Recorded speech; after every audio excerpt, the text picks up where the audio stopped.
दिन गिन गिन गिन करें अगोरा मिले है मौका आज। आगे बाबा के जयंती चल मनाबोगा तिहार, आगे गुरु के जयंती चल मनाबोगा तिहार। बोलो परम पूज्य गुरु घासीदास बाबा की।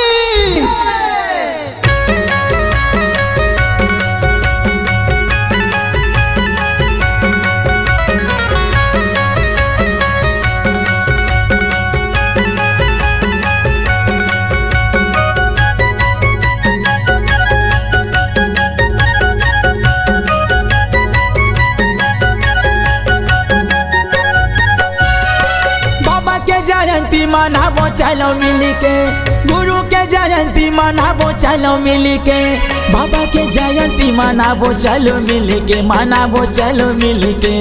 आगे गाय 18 दिसंबर, आगे गाय 18 दिसंबर, नाचोगा गाओ झूमे के, तीनक दिन मांदर बाजे सुंदर, नाचोगा गाओ झूमे के।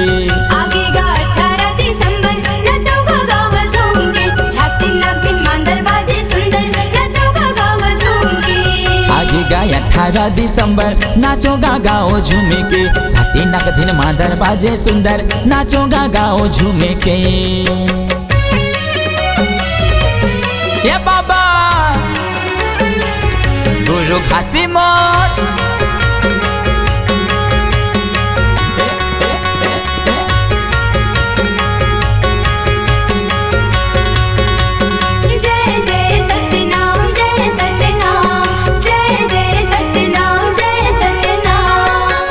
राजा के डेरा बाबा तोर शरण, लेके गुरु तोरे नाम सब जन ही मगन, लेके घासी तोरे नाम सब जन ही मगन।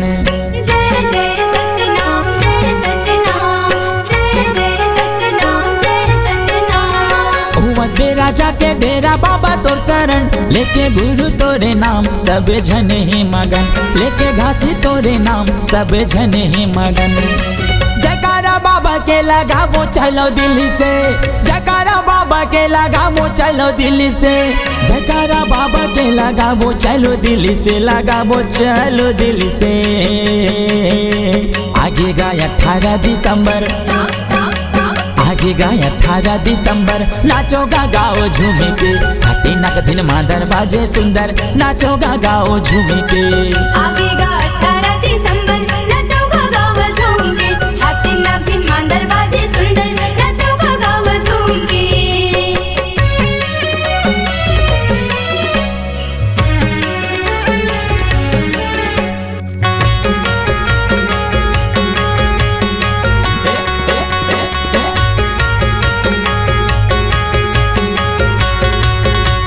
जय जय सत्यनाम, जय सत्यनाम, जय जय सत्यनाम, जय सत्यनाम। मन के रहते बन के बाबा जी आधार, चोला तर जाते गुरु जमानाथन तुरतिहार, चोला तर जाते घासी जमानाथन तुरतिहार। जय जय सत्यनाम, जय सत्यनाम, जय जय सत्यनाम, जय सत्यनाम। मन के रहते बन के बाबा जी आधार, चोला तर जाते गुरु जमानाथन तुरतिहार, चोला तर जाते घासी जमानाथन तुरतिहार। छोटे का बड़े सबो नाचते विधुन में, छोटे का बड़े सबो नाचते विधुन में, छोटे का बड़े सबो नाचते विधुन में, जी गावते विधुन में। आगे गाय 18 दिसंबर, आगे गाय 18 दिसंबर, नाचोगा गाओ झूमे के, तीनक दिन मांदर बाजे सुंदर, नाचोगा गाओ झूमे के। आगे गाय 18 दिसंबर, नाचोगा गाओ झूम के, तीनक दिन मांदर बाजे सुंदर, नाचोगा गाओ झूम के। आगे गाय 18 दिसंबर, नाचोगा गाओ झूमे के, तीनक दिन मांदर बाजे सुंदर, नाचोगा गाओ झूमे के।